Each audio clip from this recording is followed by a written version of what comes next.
All right, I've started the recording. Okay. So would you care if I went ahead and got started with this meeting?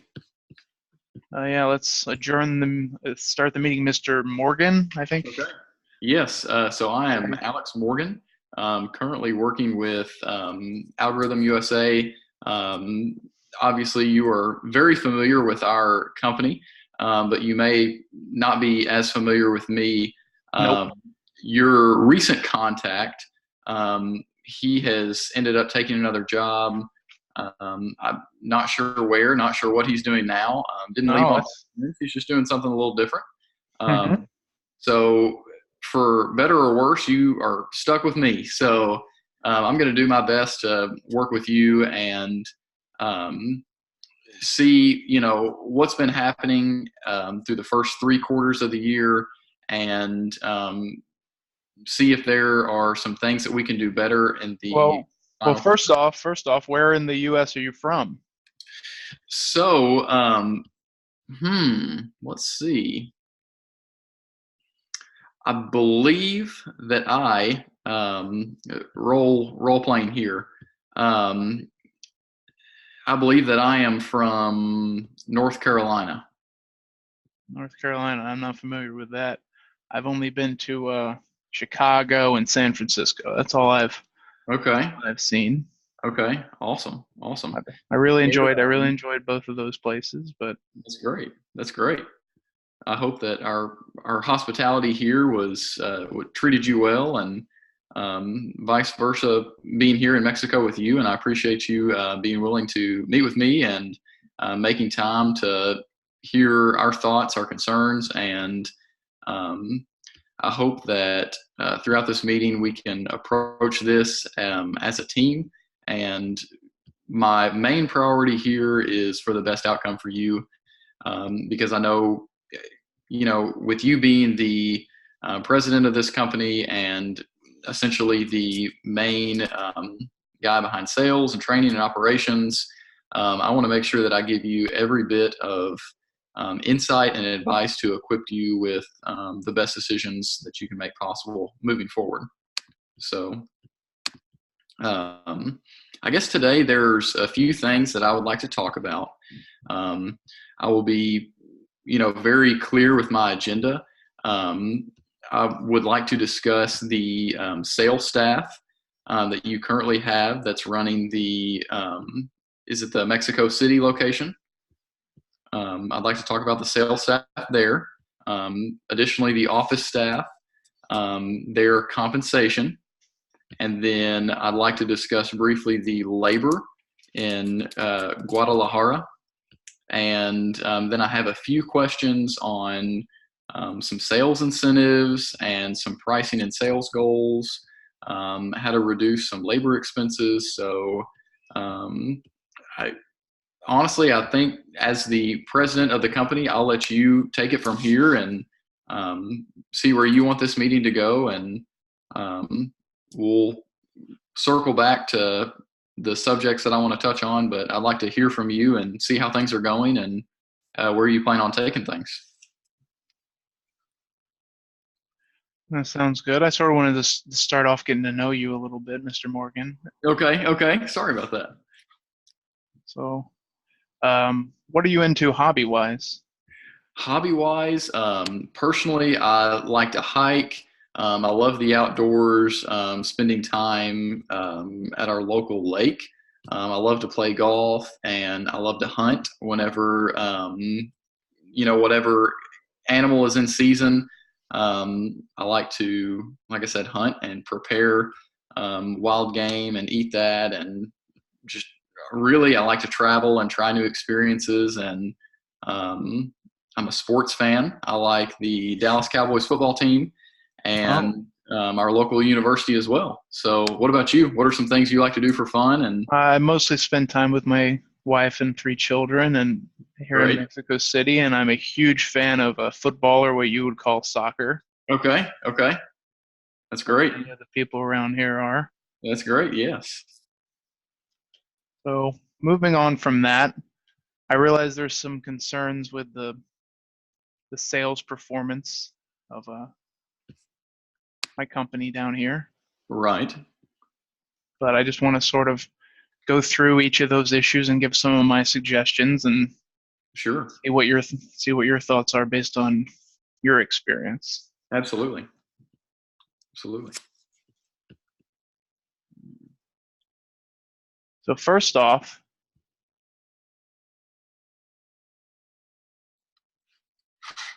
Mm-hmm. the main issue is, from your perspective, is decreasing volume, correct? Sales volume. That is a trigger, a slight issue. It's not a big red flag yet, but it's an area of concern. So yes, that would be correct. That is one of our issues. I wouldn't say issues, but just areas of concern. Yeah, I would agree. Something you need to understand is that since this is a U.S. product, prices are based in U.S. dollars. Mm-hmm. And the peso has inflated relative to the US dollar to a point that while the product used to cost 300 pesos, now it's costing 900 pesos. So Mm-hmm. the product in question has tripled in price, and per policy, I am only allowed to discount it 10%. So it's become incredibly difficult to make movement on that, at least in the current economic time. So one suggestion I had was to perhaps, whether temporarily or long term, allow a greater discount up to 25% to allow us to move more product during this time where the inflation has driven it to make it so difficult to move product. Sure. I definitely understand your stance on that and where you're coming from, because the price of our product and the consumer spending there in Mexico, I understand that it really puts a strain on your sales. I'm hoping, and I'm definitely going to entertain a discount. Absolutely. I have a number in mind as well, but I also want to go ahead and take this opportunity to circle into how to increase those sales in terms of looking at the team that we have. I have thoughts in that area as well. Okay, excellent. I think it would be important to go ahead and converse on that, so that I can justify what we're thinking in terms of a sales discount to. All right, so we'll table that for now. I want 25, and you want something different. So we'll move on to the staffing issue. Right. But I did have one other point that I wanted to bring up along with the sales volume issue that I would like to bring up now. Sure. So we can throw that in with that. Sure. My sales team has a very high success ratio once we acquire a lead on a sale. Mm-hmm. The issue for us has become generating leads. So Okay. I would also like, in addition to the ability to drive volume or from the discount, to maybe be allowed to spend a little bit more in the advertising arena in order to drive more leads. Due to our high completion ratio, I think there would be a great turnaround on being able to drive more leads for my sales staff to be able to sell. Sure. Do you, what kind of advertising are y'all currently doing? Not a great deal, I don't believe. I don't know if you have that information. I do not. I didn't see anything in my notes from my predecessor or. I get the impression it's very little currently. It's kind of which is kind of how things work in Mexico is it's a lot about relationship building and word of mouth. And that has generated a lot of success for us. But I think to take things to the next level as I'm expanding my team, I think some advertising would help get the name out there to a further extent. Okay.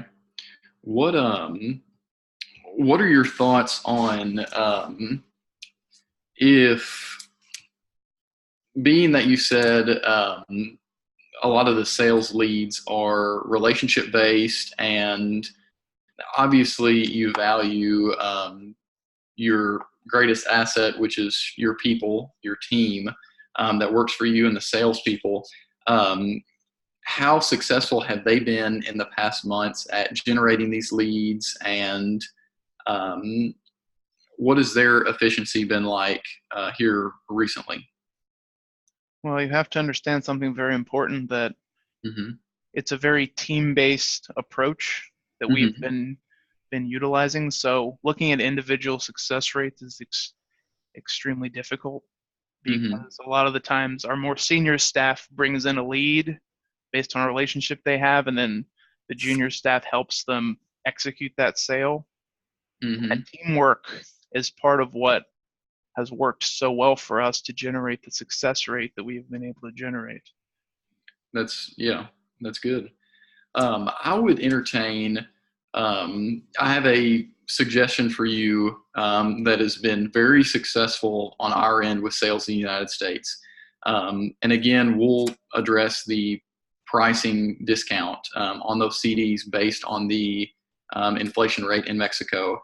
Um, but I would like to entertain a thought of potentially adding salespeople to your team to generate more leads, to build more relationships, and to grow your business, and put your salespeople in better positions to make those sales. So, what are your thoughts on potentially adding up to 4 more salespeople? I don't know if that is the greatest option, and certainly something to consider. I'll give my thoughts on that, which is, you have to keep in mind some aspects of labor laws in Mexico basically mean that taking on an employee is a very heavy risk, Mm-hmm. because you have to pay a lot of severance if they're there only a year. And Okay. it will also, if we have high turnover in these people, it'll look very bad to us reputation wise.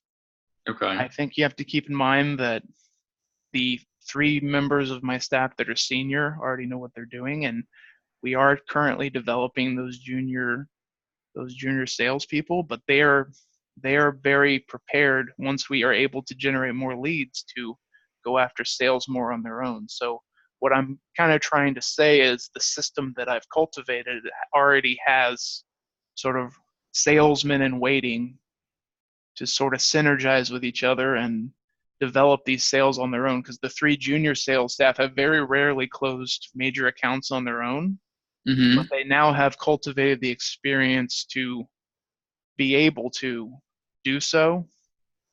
Okay. The main issue, like I said, that we're running into is the cost. Because if you look at our first quarter number prior to the economic downturn, we were actually significantly up from the previous year. Then the economic downturn hit us, and we may need to really just have some possibly temporary measures to get through that. And I don't know that adding on additional personnel just to get through this slump is going to work out well for us, because once the economy turns back around, Uh-huh.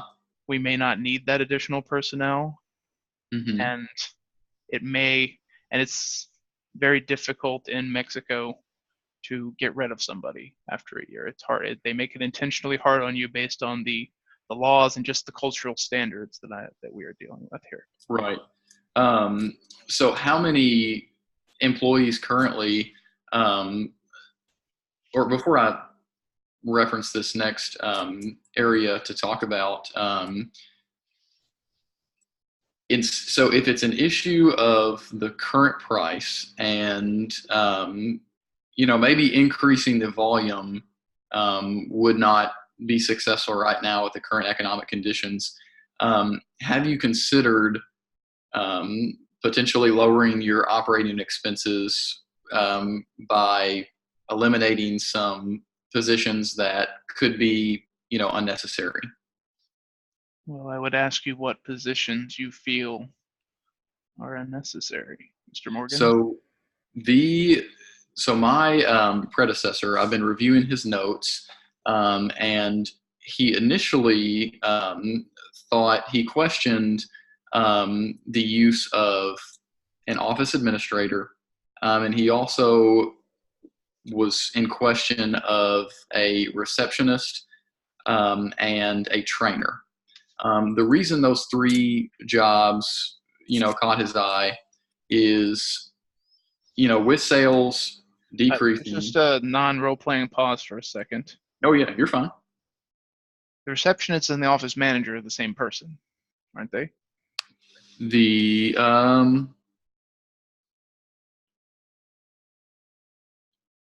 Because I have a receptionist who is an administrative assistant, office manager, all in one. okay, that's well. I have a finance manager. I mean, you need somebody looking so. Right. I think it's the receptionist is what I was circling to. Yes. Okay. I know what I'm referring to now. Sorry about that. Okay. It is make sure you're following me here. You have two dedicated training people, correct? Yes. You have a receptionist. Yes.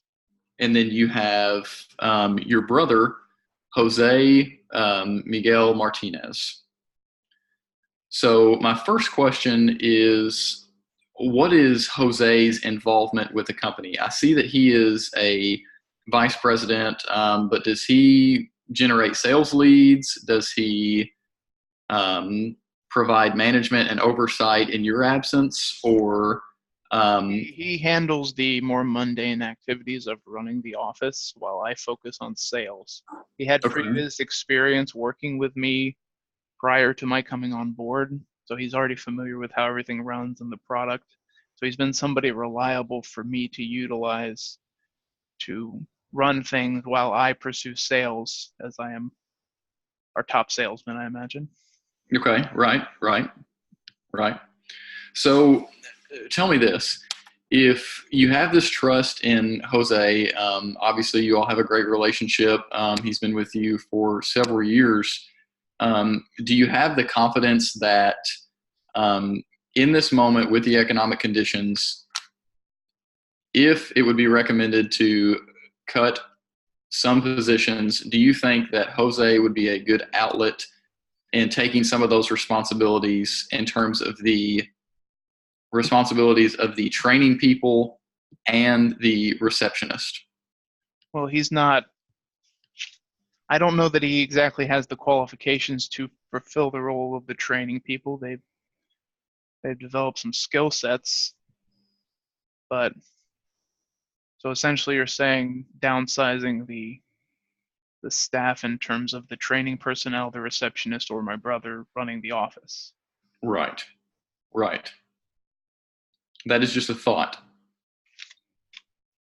Well, I will tell you the receptionist does actually play a more critical role than you would think. So we'll just start with her. Okay.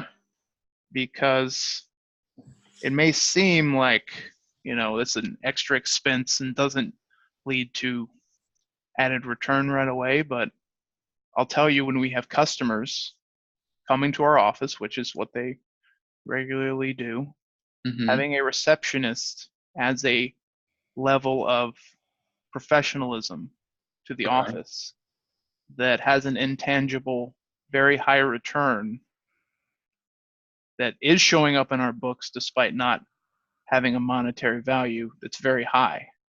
Okay. So somebody walks in the door, they don't have to come bang on my office door or somebody's office door. They have a buffer there, which in our culture is it just signals professionalism. It signals that this is a legitimate outfit, because we're a relatively small outfit, so we need to make sure that we still appear very legitimate. Right. No, I absolutely understand and respect that. That's if that is a critical part of your business, and it's highly important that that keeps you all efficient, professional, then I'm in favor of utilizing that resource for sure. So, Okay. And then I'll move on to the Mhm. two trainers. Yes, that was going to be my next question. Now, they're actually more important than you may imagine Mhm. because they offer training to people to use this new technology. Generally Mhm. speaking, many of our customers have no ability when it comes to using this technology, so easing that transition really, really helps to close sales, and it also helps to close repeat sales on the updates, Right. Right. which Okay. is absolutely critical. Oh yeah, no, I totally agree. So, what are the training numbers looking like currently? Um, based on this year's sales, are I they? will also point out one other thing. Our major competition in Mexico Hmm. does not offer extensive training. And Okay. that has actually been historically a major point of differentiation for us that has gained us clientele against them. Hmm. In terms of the workload of the training, I would say maybe they're not at capacity, but what I'm suggesting is we increase our volume. So it may become a question of whether if we do increase our volume, we will absolutely need the full staff. If we cannot increase our volume and the plan is to not do so, then maybe there's another route, maybe one less. Hmm. But I would suggest we are better off in the long term monetarily to increase our volume at a lower profit to increase our market share. Uh, yes, I would definitely agree with that. But tell me this: do the training people increase the volume, or are they essentially like a secondary bonus to the salespeople? So the salespeople are making the sales. The Yes. training is it's a great perk to have. So until sales volume increases, what are your thoughts on retaining one training person until those sales pick up and the training demand increases? Well, the problem with that is if we turn around and increase the volume and we don't have the personnel to support the volume because we're selling this to people and then with the promise of bringing them in to train them on it. Mm-hmm. So theoretically, if we are able to discount and bring our volume back up to the numbers they were in the first quarter, during the first quarter, we needed the full training Mm-hmm. staff that we have now. So you may be in kind of an interesting spot there if you don't have the personnel to back up your guarantee after making those guarantees. Right. So Right. I would say if we have a forecast, you and I, to up our volumes to equal or surpass last year's second quarter, third quarter, wherever we're at, then we will need the personnel to support that training feature because that's become a major aspect of our product here. Mm-hmm. Yeah. Okay. Yeah, I definitely understand. I mean, and you know it better than I do. So the explanation and the justification of that was essentially what I was looking for. Um, so that definitely helps. And I mean, it makes sense. I understand what you're saying. So let's also talk about um, the how these salespeople are paid. Um, Correct me if I'm wrong. The salespeople are paid on commissions um, based off of the office sales, correct? Mm-hmm. So, is there any reason behind the commission spread out as a whole? Uh, Yes. okay. Okay, I will get to that point. But speaking of commissions, I have my own point to throw on the table, but I will address your point first, Mr. Morgan. Okay.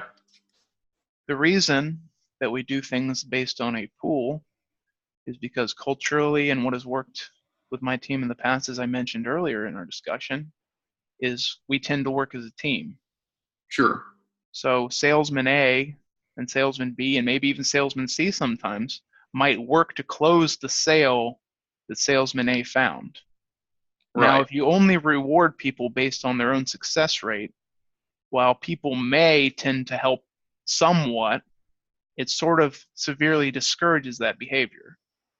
And what we found is that that behavior is very conducive to successful sales and just sort of fits in with our culture very Mm-hmm. well because we tend to want to be people that want to work as a team.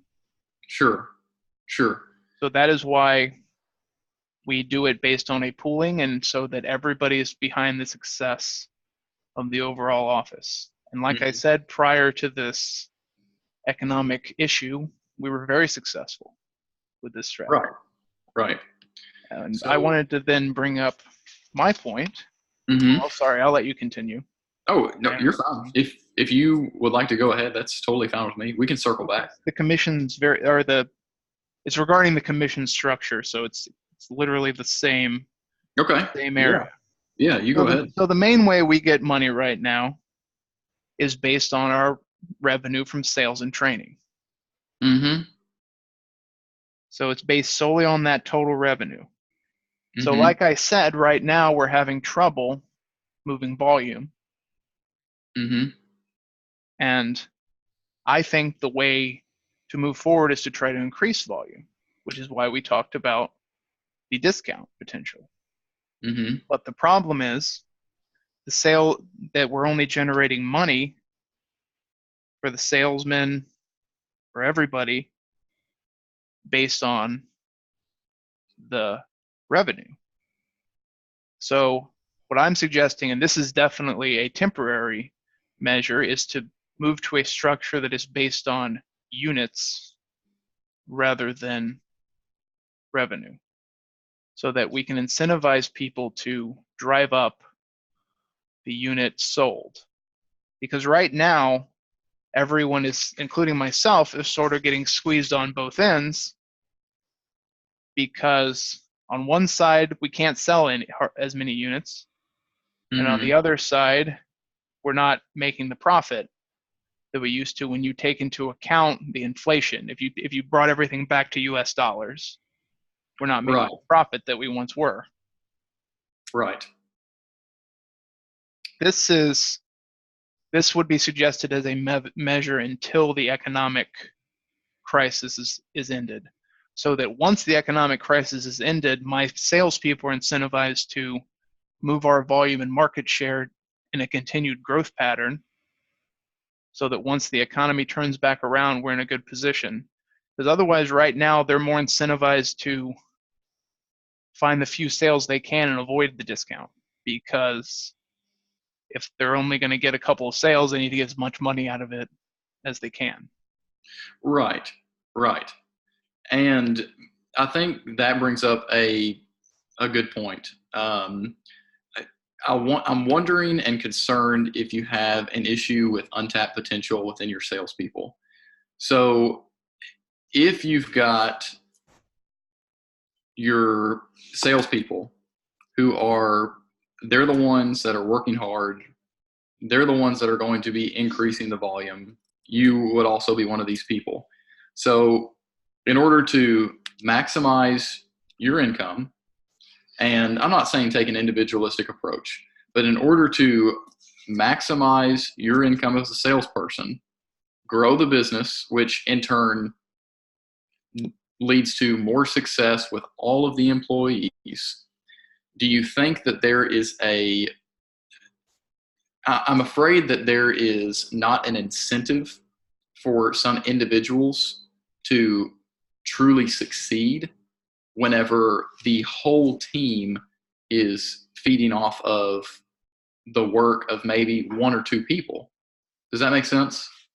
I don't want to disagree with you too strongly, Mm-hmm. Mr. Morgan, but I would like to just share with you a little bit of the difference. I think you're thinking a little bit with a U.S. mentality, Sure, which sure. which I totally respect and understand.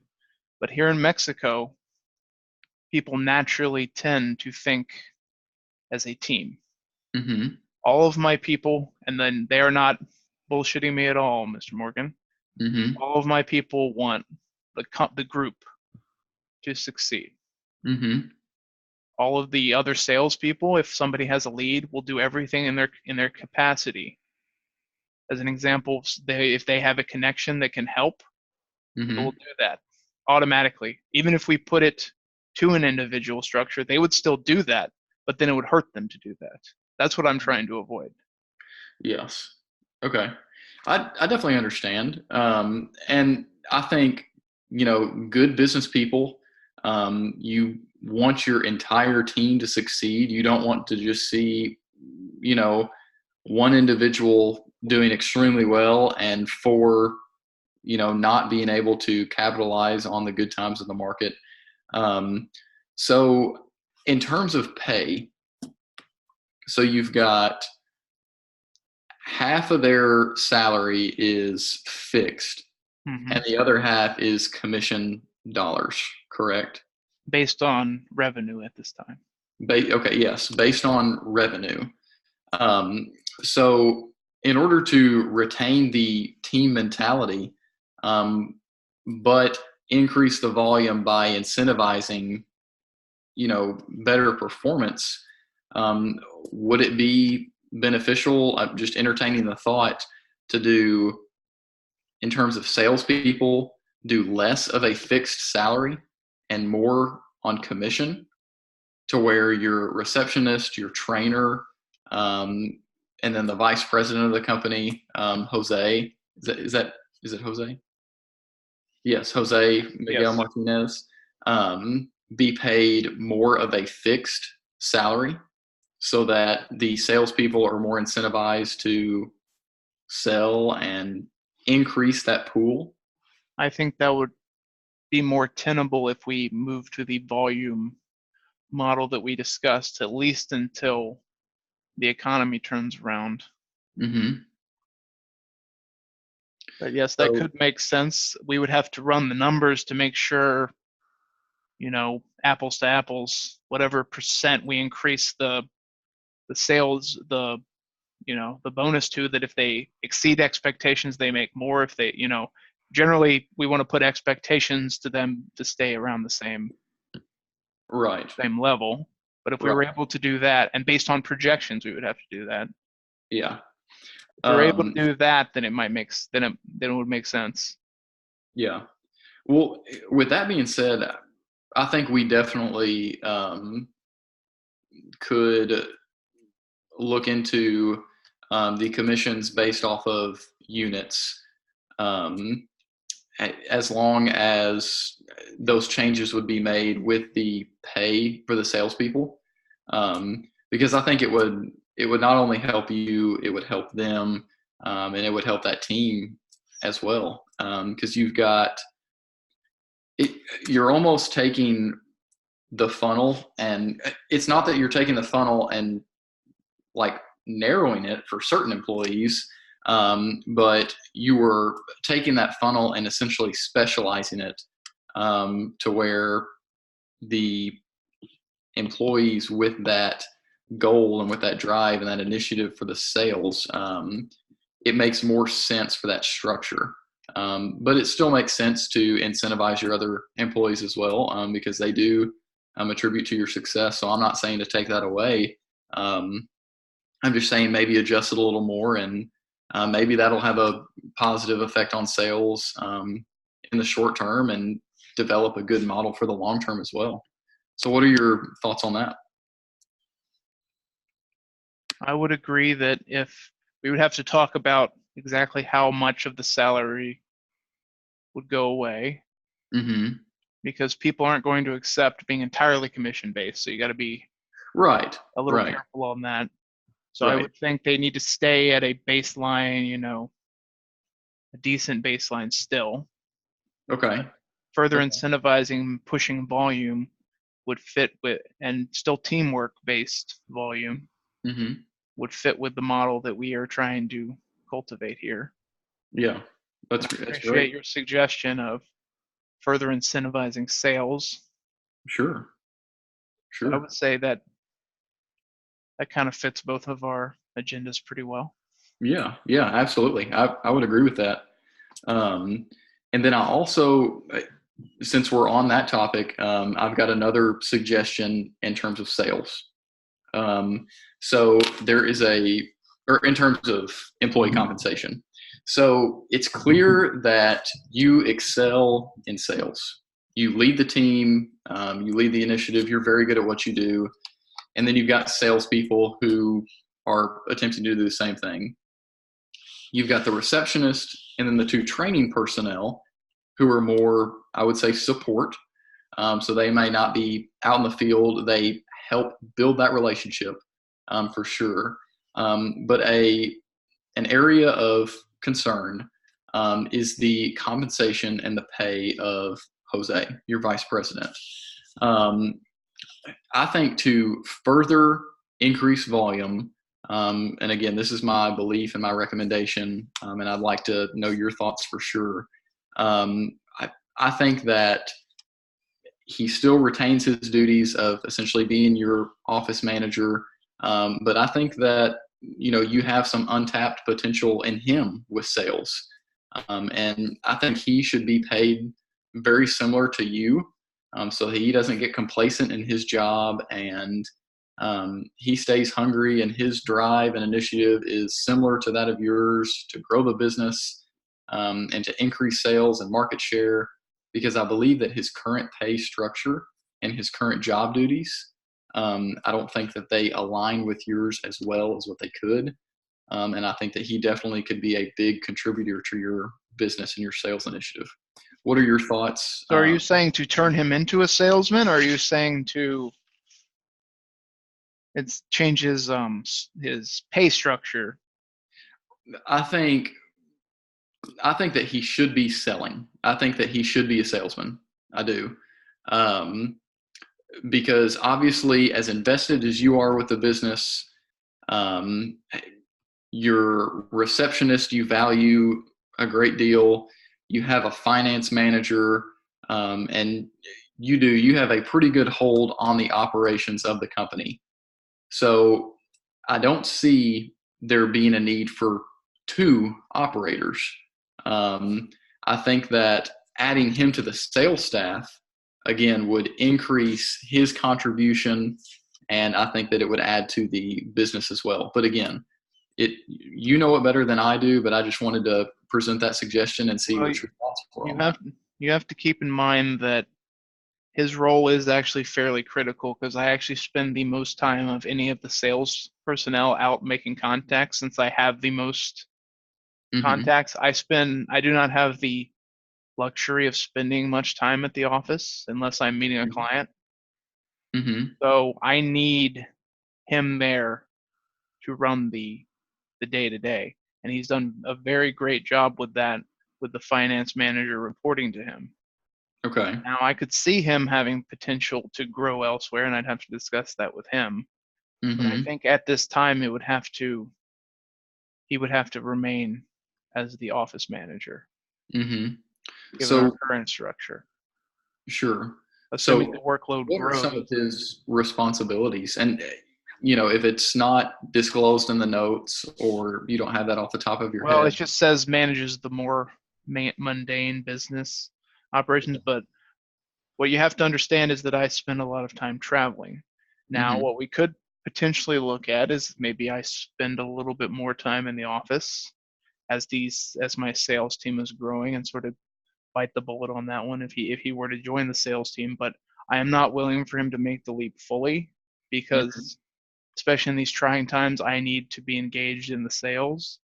I understand that. Him engaged in his responsibility, but I'd be willing to start trying out, dipping the toe in the water, as you Americans like to say. Right. Trying it out. I'm not willing to shift him fully at this time. Yes, I understand. But I appreciate the idea, and I appreciate you seeing that my brother may have some potential beyond the mundane day-to-day. For sure. I think that I really do. I think that would be a great option for him, because again, he could have plenty of untapped potential as well. And if he is further incentivized in terms of his pay to have a little bit more of a commission, your business could truly um, go next level and excel um, over the next quarter and the future. And I think that's just something good to think about and consider. Hmm. So I'd also, since we're talking about labor and we're talking about the team, I also would like to.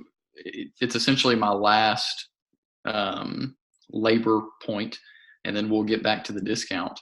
Um, but tell me a little bit about the Guadalajara site and the 5 line people that are budgeted and what the need is for the 2 additional employees that are there.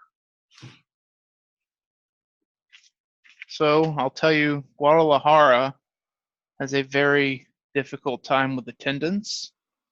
Mm-hmm. This is just due to two, and I have twofold suggestion.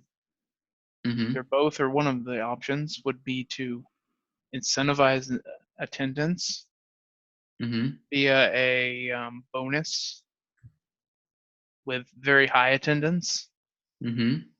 and or to offer a transportation allowance to the employees. Because you have to keep in mind, most of these people do not own a car, and Mm-hmm. transportation is incredibly expensive. Mm-hmm. So, given that, there are times when they miss work for various reasons, and the attendance has been very low.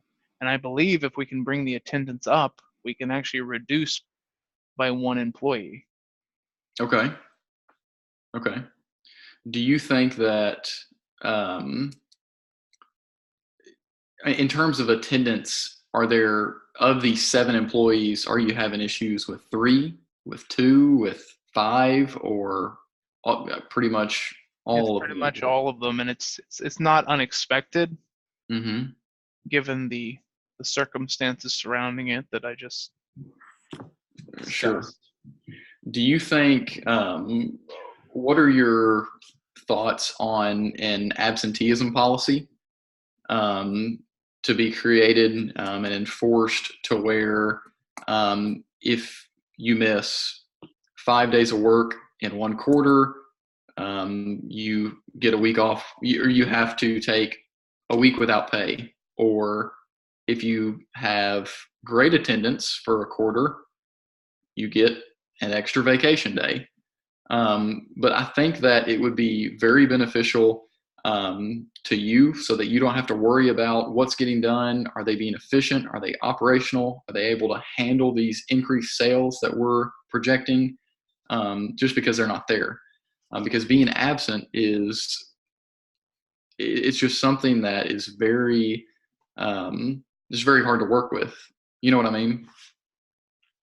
Yes, it's certainly very hard to work with, but oftentimes it's not necessarily just because they didn't feel like showing up to work that day, and Mm-hmm. it's a very expensive proposition. And I'll Mm-hmm. tell you, if you negatively motivate them, Mm-hmm. you'll be more likely to lose employees. I Mm-hmm. believe the best course of action would be to positively motivate them for a higher level of attendance. Either that or take the transportation element in terms of cost out of the equation. Mm-hmm. What would the transportation cost? Do you have any idea what that would look like in terms of like the dollar amount or the percentage of I expenses that would be expected to increase? I do know that if you did that for the majority, if you did that for everyone, you would need 1 less person and you would still come out ahead. I do know that. Okay. Okay. Hmm. Do you Because what think? they're looking at right now is they might just be a little low on money on a Tuesday. Sure. They either can't afford or don't want to spend the money on the public transportation to get to work. Mm-hmm. Mm-hmm. I mean, that's a great suggestion. I totally. So if we take that out of if we make that a non-factor, then if people don't attend, Mm-hmm. then it may be a bigger problem. Either that or just to incentivize attendance monetarily. Right. Right.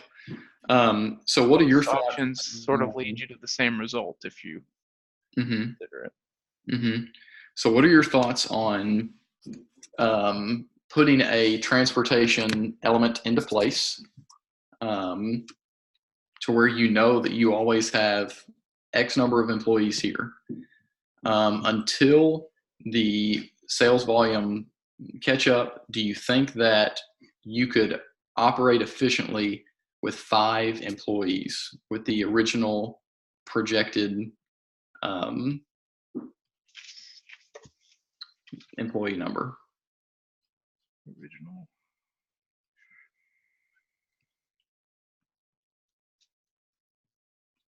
I think currently, under the assumption that volume will hopefully increase based on some of our other measures, I would like to move it to 6 and reevaluate. Okay. Okay. To 6? Because this system may not work initially, with perhaps a plan for you and I going forward to reevaluate the situation and see if we can get to 5. Okay. Okay. I think that's definitely doable. Working with 6 and including the transportation, I think that's a great suggestion on ensuring that all of your team is there and able to be at work, and an expense that they do not have to incur. And then I would also suggest your thoughts on just putting a absentee policy into place, just so it's there, so you're covered. If for some reason you do have to let another person or two go because of their absence, I think in terms you were fearful of the severance earlier. I almost that would compensate for your case. You made it clear. You made them sign the policy. If you miss so many days in this quarter, we may have to dock your working hours. We may have to dock your employment. What are your thoughts there? I believe that will only work if we first institutionalize the transportation allowance that we previously discussed. Right. Make that Right. part of the same agreement. Yes, I agree. To receive the transportation allowance, Mm-hmm. they understand that they now cannot miss an excessive number of days. Mm-hmm. And we'll have to work out the finer details of the policy going forward. Mm-hmm. But I think Yes. that could make some sense.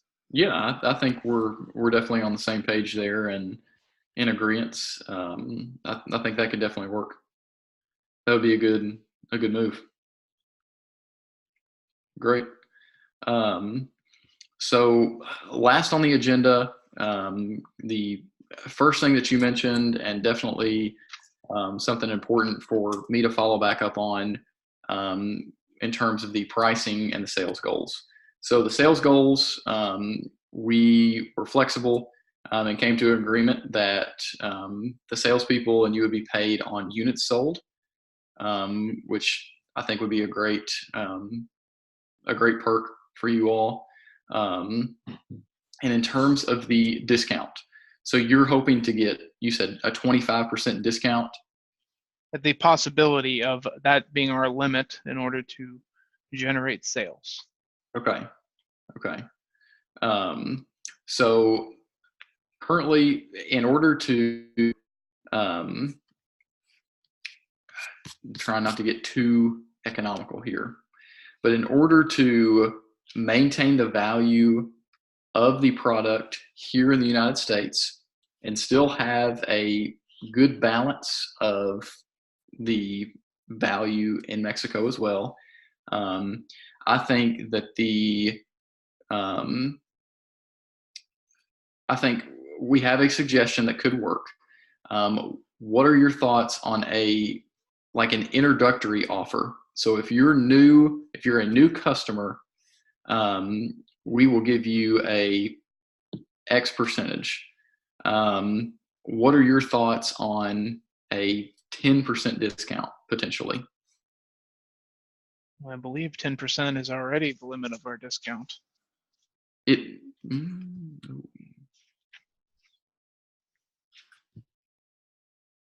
Yes, we're already allowed to discount 10%. Okay, you're already allowed to discount 10%. Okay. Okay. Which is my way. Suggestion was for an additional 15%. So a total discount of 15%. No, a total discount of 25%. A total discount of 25. Okay. So if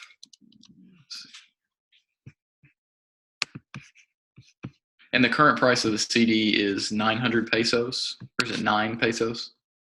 It's 900, but last year it was 300. Okay. Right. Because it is based on, I believe, 100 US dollars, and a US dollar was worth three pesos last year, and now it's worth 9. Mm-hmm. Okay. So that would mean that your CDs would be selling for 675 pesos. Is that correct? At a 25% discount. Yes. Mm-hmm. Which is still significantly above their price from last year, but closer that it removes some of the shock value. Right. I think since we're switching to, instead of paying on revenue, switching to the units sold, I think discounting that much further would go the opposite direction for us, because obviously, we still have to, maintain our sales goals. We still have to be a profitable company for our employees and our investors. So I think the most that we could do in terms of a discount for new customers would be an additional 5%, so a total 15% discount. So would you be willing to start there and see how that increases your sales volume, and then potentially next quarter, at the beginning of next year, we evaluate that number again? But curious to know what your thoughts are on a 15% discount.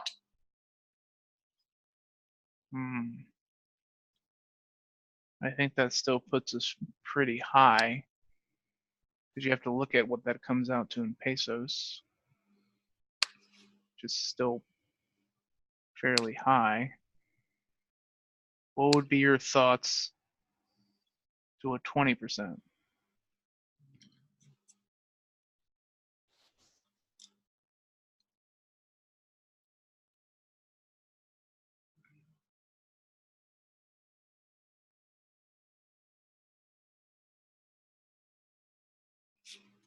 I'm crunching some numbers here, so just 1 second. Take all the time you need, Mr. Morgan. Thank you.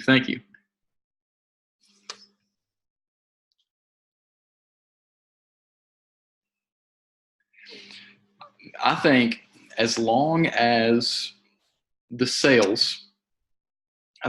your volume exceeds your first quarter sales, so the fourth quarter sales exceed the first quarter, I think that we would be willing to discount an additional 10% and meet on the 20.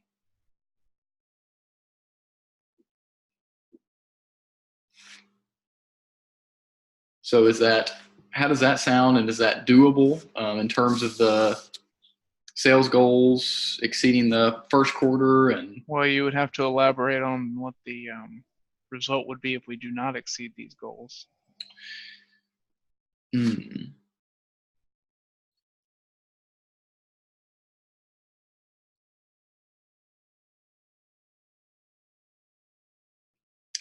think if those goals, what's that?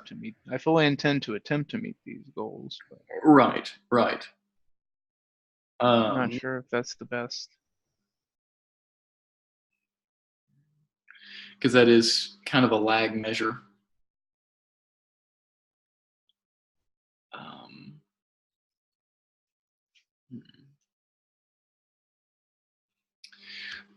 let me say this. With all that we've talked about, I'm going to do a summary and a recap here of justifying our recommendation and the negotiation we've had. So, with your brother, Jose, beginning to kind of dip in the water of some sales experience, I think sales naturally should increase there based on volume. I also believe that with the slight changes to the compensation from your salespeople, I think that will further incentivize sales. So I think that they will increase there. I think by reducing some expenses of a employee at the Guadalajara location, I think will be beneficial to reducing your costs. I think that a 10% discount for new customers is justified based on those things, because I truly believe that your unit sales are going to increase, your revenue is going to increase, and to combat the deflation of the peso, I think that would be something that we would be willing to do now. And as the peso, as its value increases, I think that discount would be subject to be reduced. But I think that a 20% discount for one-time customers or for new customers is justified based on those reasons. Would you agree? I don't know. Maybe we should continue discussing.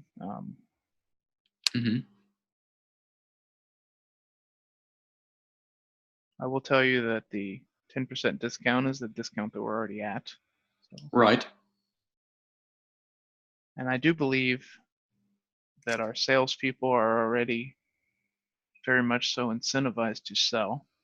Mm-hmm. So I think we need some extra ammunition to be able to help generate these volumes in addition to the incentive package that we're talking about for the sales. Mm-hmm. So I have a solution for that. If you'll hear me out, what about hiring 3 additional salespeople? I don't know about that. As we discussed previously, there are some issues when it comes to hiring additional staff, and I don't really feel that that's necessary. Okay.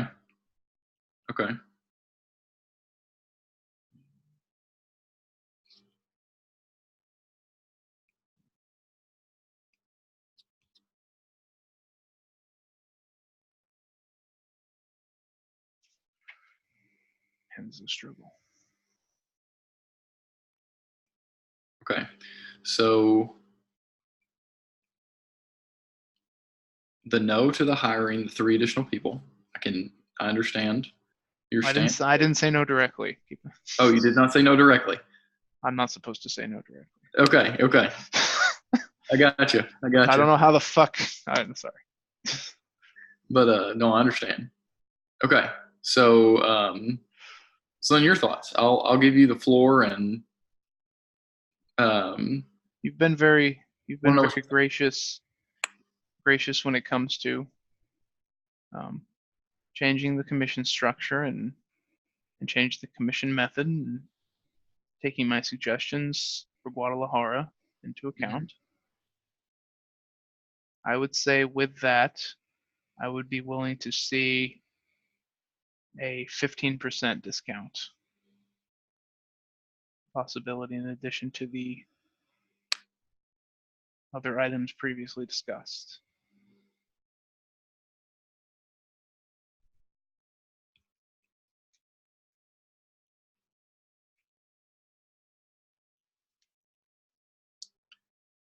So, unfortunately, in my role, since I am fairly new to the company, I do not have authorization to exceed that 5%. So that would be a conversation that we would need to have with my superiors, if that is the case. 15% is 5% more. Or are you saying 5% total? So the most that we would be willing to go within my authorization would be the additional 10%. So a total of 20%. So are you saying? No, I'm saying 20%. That was my counter offer earlier. Yes. So you're saying 20% as well? Yes. Okay. Yeah. Okay. My bad. I was confused there. We can. Yeah. 25% was my original offer. You offered 15. I countered 20. Yes. Okay. Okay. But I do think we need that, and this is only temporary. Right. I believe we'll reevaluate when the economy turns back around. Right now, we need to just focus on market share. So I think that additional 10% discount will aid us greatly in being able to push product. Mm-hmm. Absolutely. Absolutely. I hope that is the case. And again, we are your biggest advocate and hope that sales can continue to increase and you all can continue to be as efficient as possible. So are there any other items that you wanted to address? And is there anything that we left on the table or? No, I think that pretty much covers everything. Okay, great. I don't know if I role played that well, but I tried, but I am who I am in the end. Same. Yes. It literally tells me that I'm not supposed to say no, and I'm not supposed to. So you had it pretty tough. And I think I was supposed to freak out of you even mentioning my brother. So. Uh-oh. So hey, I mean, you did a good job. I think you did great. I kind of did it more as myself than as a Mexican. But. Yeah, well, that's okay. I think I could still see some cultural norms and your stance on certain issues, and I like how you referenced, the way the business is done in America versus, the information that you were given. So yeah, that's the other thing. I was supposed to wait for you to ask all of that. I guess you kind of did a little bit sometimes. Yeah, I think so. Right. I probed at those questions. I'm just beating myself up a little bit. I'm not much of a role player. No, I think you did great. We've come to a resolution, though. Yeah, I think so too. Just to review, because we have to fill it out for the stupid little thing, and I have to go to dinner, so I'm gonna have to come back and fill it out. Okay. And I'm gonna go ahead and stop the recording if you're cool with, or do you want me to keep it going? No, we can stop it. I think.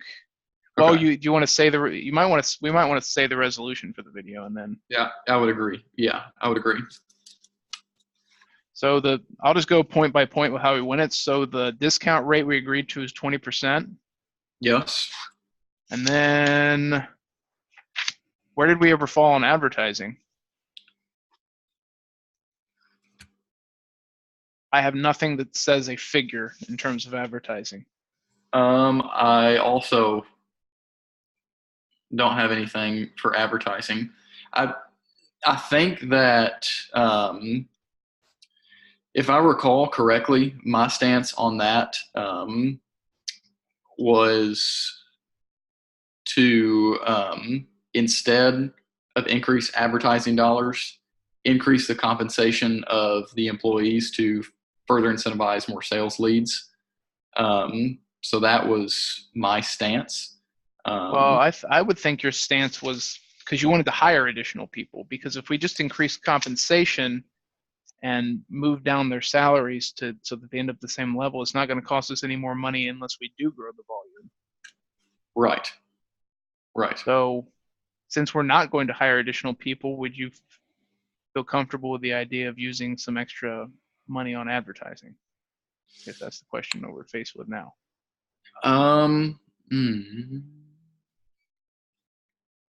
Because I did fully explain how important the leads are. Right.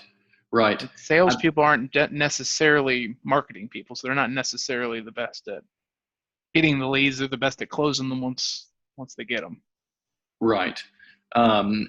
My predecessor The only notes that I have is that he did not believe that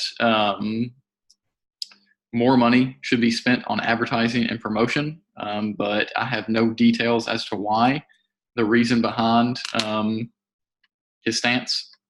So I think if you could justify why it's important. It fits in with our whole model that we've previously discussed, Mr. Morgan, about increasing market share.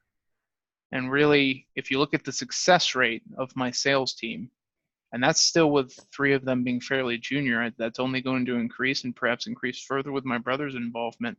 The success rate is very high. The problem we are having is you can't go walking down the street to generate potential customers. We need more potential customers coming to us so that we can then close the deal with them. Yeah, I would agree with that. Yeah. What is a, do you have a number in mind of advertising or? It says nothing about that. Just okay. I think it's a do or don't. Okay. I would think with the proposals changed, I think that would definitely help you all with your. I would say, just to make it an equivalent, the cost that we're saving by not hiring the additional people that you mentioned. Yeah. Oh yeah. Sure. Roughly, because I think that's kind of an either or. Sure. Scenario. Yeah, I would agree with that then. So yes, I would. And we will, of course, continue our relationship going forward and reevaluate how the advertising is actually helping. Absolutely. I think this could be an opportunity for us to really increase our market share in a time when it's very difficult. I agree. So I would approve and agree that is fine. All right. So then the staff, we're not really changing. I don't know what order your points are in, but I think we did eliminate one of the line workers at Guadalajara, correct? In exchange for the transportation package. In exchange for the transportation package, and there will also be a absentee policy created and discussed with those line workers. Yeah, we'll have to iron that out in the future. Okay. And then we discussed the sales compensation, the new package.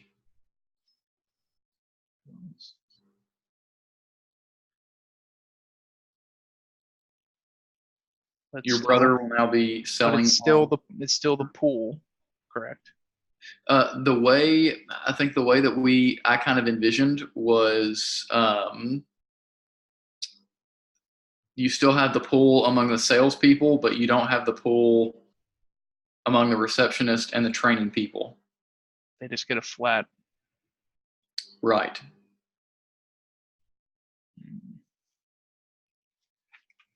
Or of course the line workers. They were never part of the pool. Right. Okay.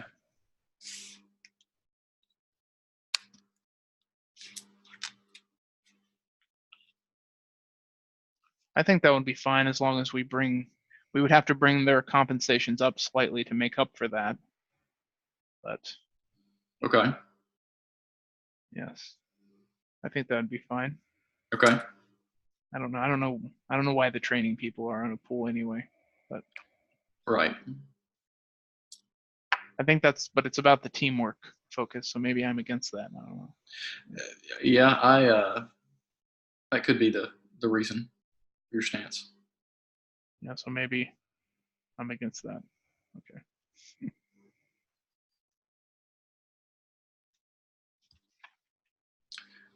I think that pretty much covers all the bases. Would you agree? Yeah. Okay. All right. Well, I'm going to go ahead and end that recording.